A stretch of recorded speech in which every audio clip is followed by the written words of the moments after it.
জাতীয় কংগ্রেসের প্রতিবাদ জনসভা মুর্শিদাবাদ জেলার সাগরদিঘি শেখ দিঘি মোড়ে অনুষ্ঠিত হয় জাতীয় কংগ্রেসের পদযাত্রা ও প্রতিবাদ জনসভা।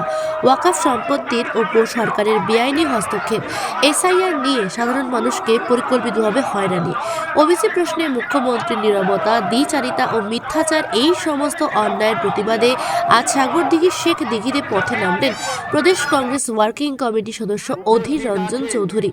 তারপর এই মাঠে অনুষ্ঠিত হয় প্রতিবাদ জনসভা। অধীর রঞ্জন চৌধুরী জনসভার মঞ্চ থেকে রাজ্য সরকারকে তুলোধনা করেন। তিনি জানান, চোরেদের জন্য হাইকোর্ট সুপ্রিম কোর্ট যাওয়ার সময় হয়, কিন্তু ওয়াকফ সম্পত্তি বাঁচানোর জন্য হাইকোর্ট সুপ্রিম কোর্ট যাওয়ার সময় হয় না রাজ্য সরকারের। ওয়াকফ সম্পত্তি নিয়ে আজকের এই প্রতিবাদ জনসভার মঞ্চ থেকে তিনি আর কি জানালেন, এবারে শুনে নেব আমরা।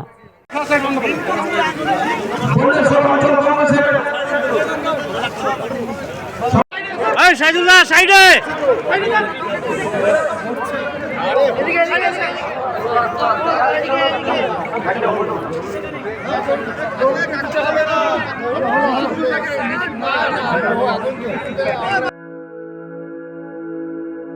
আপনি কি জটিল কিছু সমস্যায় ভুগছেন, সমাধান পেতে চান?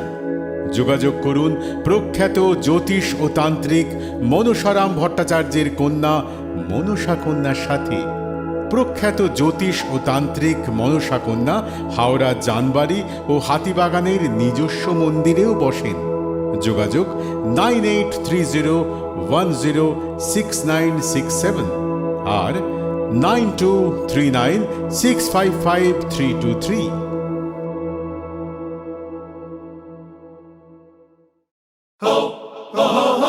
পুজো মানে জমকালো লাইন, ড্রপ বক্স লোফা লুফি আইন,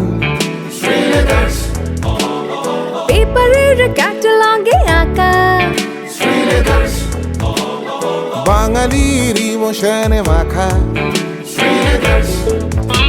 এ ভরসা কি উপায়, জার্নি পায়ে পায় পৌঁছে দেবে ঠিক ডেস্টিনেশন। বিশ্বমান শ্রীলেদার্স, খাঁটি দাম শ্রীলেদার্স। শ্রী লেদার্স, হাওড়া ময়দান।